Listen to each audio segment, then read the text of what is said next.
Hello everyone, I'm Mario and I am a motion designer. In this tutorial we're going to recreate the first looping animation from my latest personal project, Black Gold, that you can see on my Instagram, link in the description. If you are a beginner of Cinema 4D, please consider to watch my previous tutorial about the basics of this software. Said so, we will recreate together the scene by scratch, but we will not cover the final render here, sorry, for two reasons. First of all, I use Octane for this. Octane is an incredible render engine that uses the GPU of your PC to achieve incredible results in a small amount of time. It's very easy to use and way better than the standard engines Cinema 4D has to offer. The second reason is that I'm planning a complete tutorial dedicated to Octane itself, where I can explain in a more detailed way all the things that are going on in the Black Gold series. So I don't see any point in repeating myself since the lighting set and the texture are the same in every single animation here. By the way, you can download the project file for free on my Gumroad profile, link in the description. So first of all, let's jump into Cinema 4D, let's create a new document and save the file just in case. So let's press Ctrl D to set up the project. For this one I used a 25 frame per second composition that lasts 5 seconds, so there are 125 frames. Now let's set up the size of the video, and since I posted this one on Instagram, I used a square format. In this case it's 180 by 180. Check that the frame rate in the render settings is the same of the project. The first object we're gonna create is a Circularama. It's very easy to design and set up. It's basically like infinite space, limbo. I use this element in every project because with it I can have better lighting control and better reflection on my scene. To create a Circularama, let's add a plane object in our scene. First of all, let's make it bigger. Then select the plane object in the object tabs and holding Shift, add a bend deformer. In this way it will be automatically applied to the plane. Right now nothing is happening, but it's completely normal. First of all, let's set the strength of the deformer to 90 degrees. Now let's decrease his X and Z sizes and increase the Y. Okay, now we can see the deformer in our scene, but this is not the result we want. To achieve it, select the deformer and rotate it by 90 degrees. And that's it, now we have a Circularama. But there are still some very sharp angles and we don't want them. In order to resolve this, select the plane and increase its subdivisions.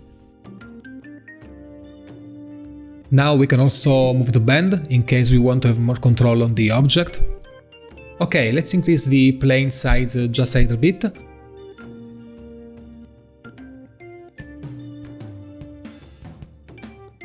Okay, now let's add a cylinder that will be the main structure of our scene, and let's make it bigger. As you can see, our cylinder has very sharp edges and we don't want them because they're just ugly. So let's increase the rotation segments to 60 for example, and let's add a fillet.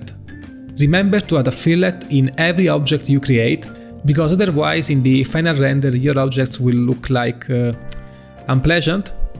Also because in real life there's no single object so sharp.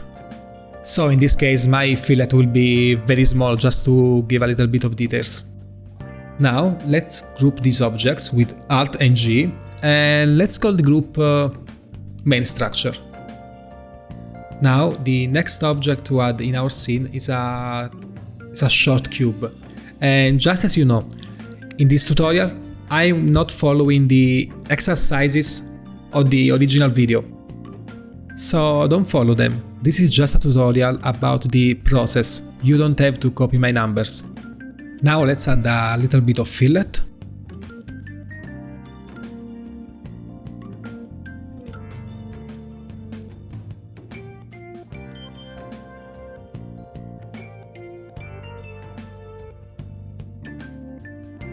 Now, next step is to add a tube and let's make it smaller.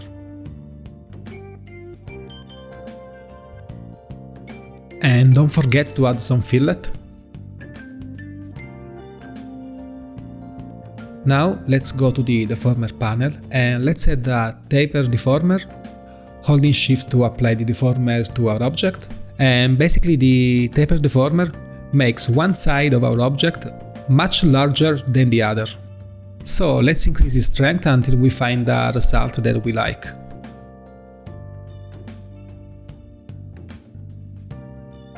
And now that we are satisfied, let's push down the tube.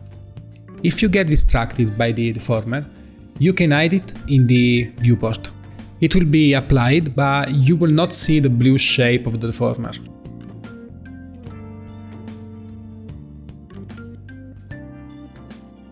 Now it's time to add a small cylinder in our scene.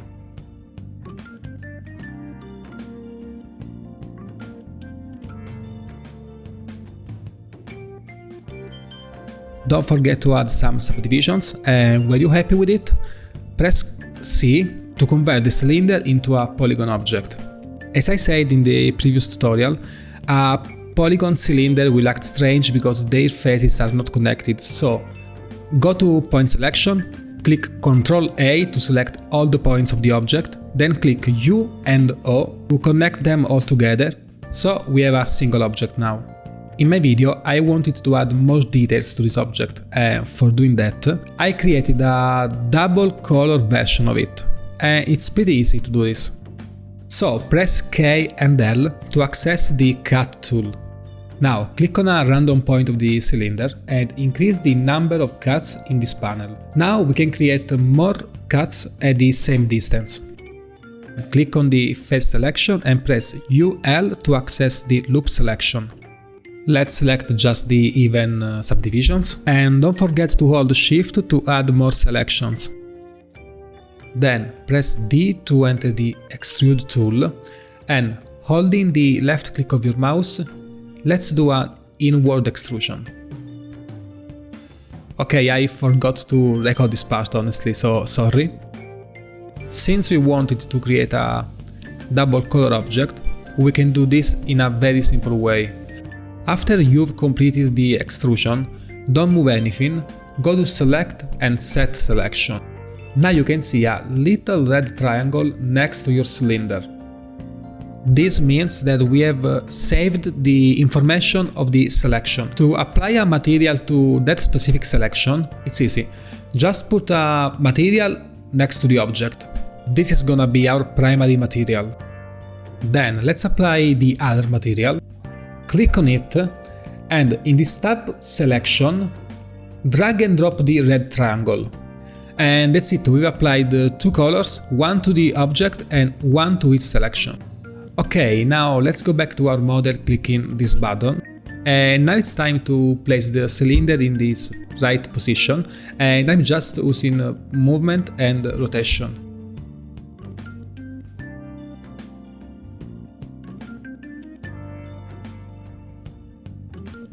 Now we want this surface to be straight. To do this, just make a loop selection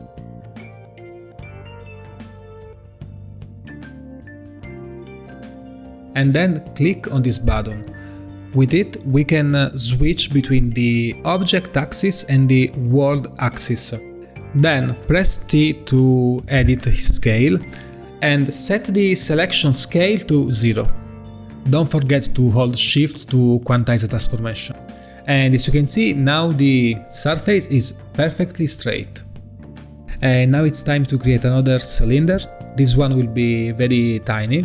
And let's position it just above the cylinder we've already created. Press the scroll button of your mouse to switch between the views. In this way we can have a better positioning control.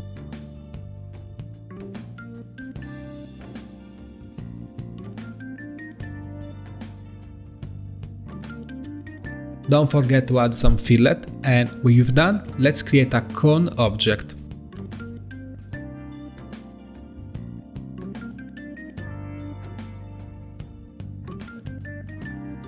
And this is the same as before. I'm just making it smaller, adding some fillet and then positioning it just on top of the small cylinder we've just created.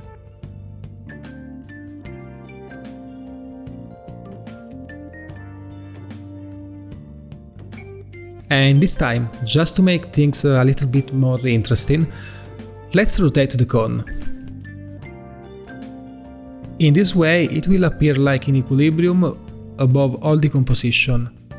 I'm speeding up the video because there's nothing interesting here, but you take your time, take all the time you need to create the best scene. Now let's create a sphere. First of all, we're gonna increase its segments. Then, on Type, let's click on Hemisphere. Now let's select the sphere in the Object panel and drag and drop it holding Ctrl to create a perfect copy. Then rotate it so it will appear like one big sphere. Let's rename the layers and let's group them together holding Alt and G. And let's reposition this group above the cone. Okay, we've almost done with the modeling. Don't forget to press NB or NA to shift between show lines or hide lines. Now the last object we need to insert in the composition is a volume, and let's do this. And for doing this I want to show you two ways. So let's insert a cylinder in the composition and let's put it inside the small cylinder.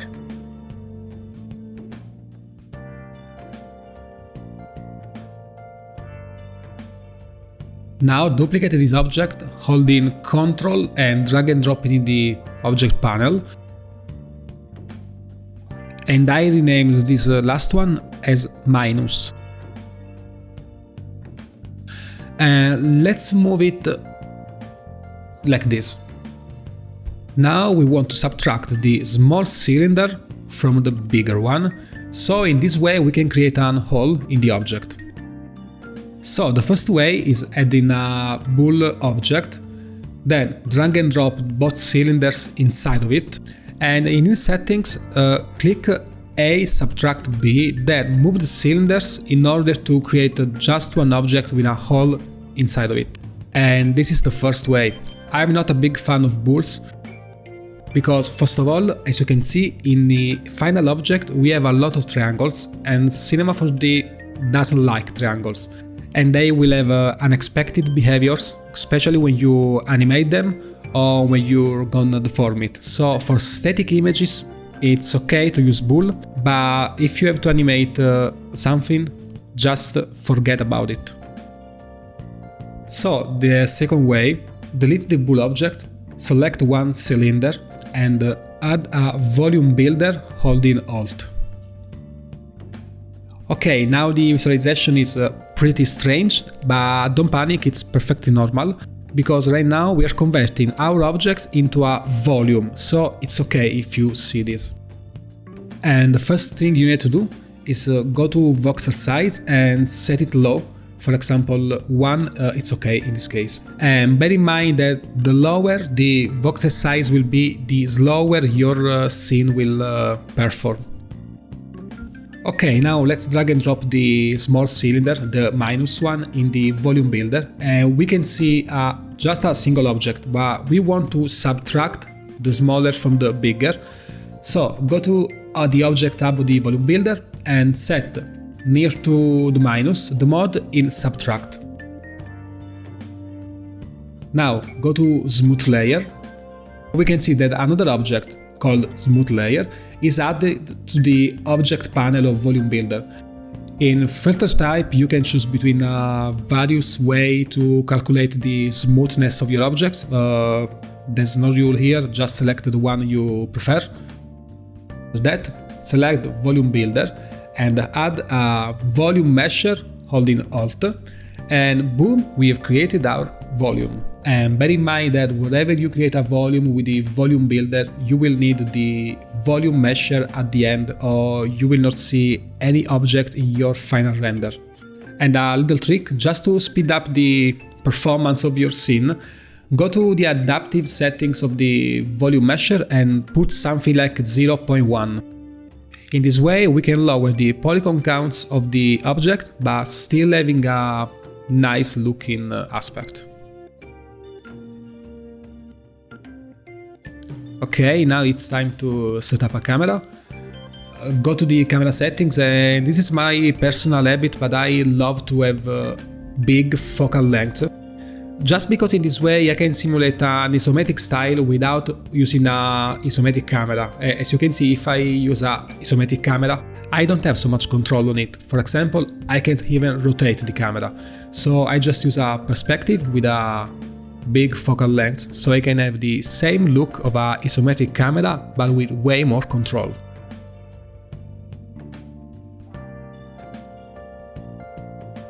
So set the way you want to look at your scene, and after that, once you're satisfied, select the camera, go to Tags, Protection, so you will not move the camera by accident anymore. Okay, I just moved the camera just a little bit and fixed some elements, dimensions, but the project is the same.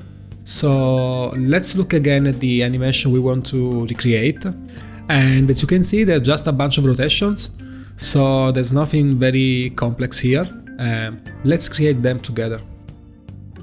So the first thing is making every object involved in our scene to rotate together. We can do this easily, just create a new null object and select the elements in your scene that you want to rotate, and then drag and drop them in the null.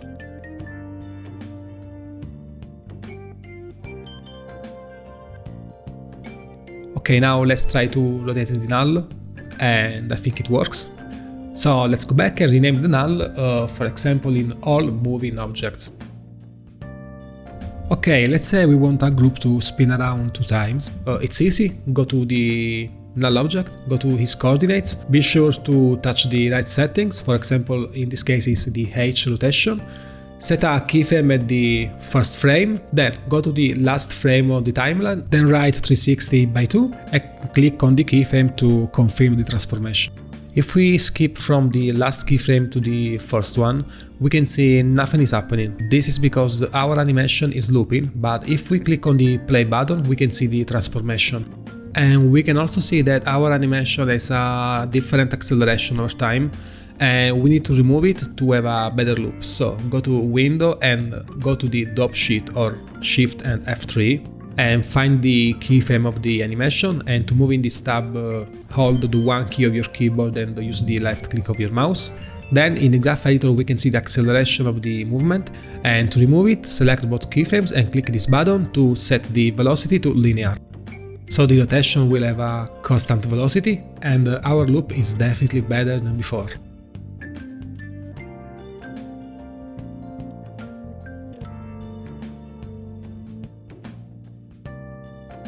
Now we want to add another rotation, and in this case we want to rotate the cone and the sphere all together.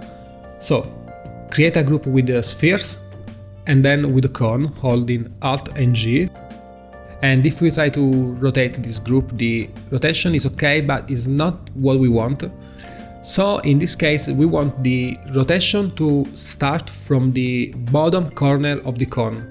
So the one is leaning to the small cylinder, and to do this press L, so we can now move the axis of the group. Let's position it in this space. Okay, now let's press L again to exit from the axis transformation, and let's rotate the group, and that's it. This is way better than before. Okay, now we can create an animation on this group, and for this I'm using a full rotation by 360 degrees. So let's insert the keyframes and edit the velocity to linear. Okay, we're almost done. Let's create the third and final movement. This time we're gonna rotate the ball. So to do this, let's create some material placeholders. It will help us distinguish both hemispheres. To do this, go to this tab and double click to create a material. Then drag and drop this white material on the one hemisphere. Then let's get another material, double click on it, let's just change the color, this is just a placeholder, and let's put it on the other hemisphere. So the first thing we want to do, select the group of the sphere and then rotate it just a little bit. And then as before, let's animate the rotation.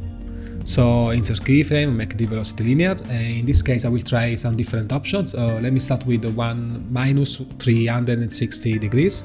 Let's see what happens.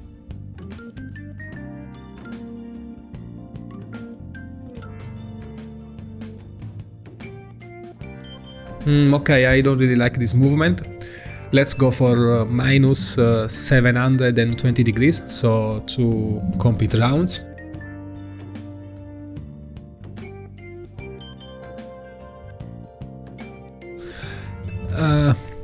I don't like this either, because it looks our sphere is not moving at all. Go by 1080 degrees. Let's see what happens. Okay, this is a bit crazy, but I kinda like it. So as you can see, it's mostly by personal preference. There's no the right way or the wrong way to achieve an animation like this. And that's all for this tutorial. You can of course download the project file for free, link in the description, but I would love to see what you can create. So if you design something following this tutorial, please tag me on Instagram at mariomacca.design, and don't forget to hit like and subscribe to stay updated on future contents. Follow me on my Instagram and write me your feedbacks on this tutorial in the comments below. See you in the next video. Bye!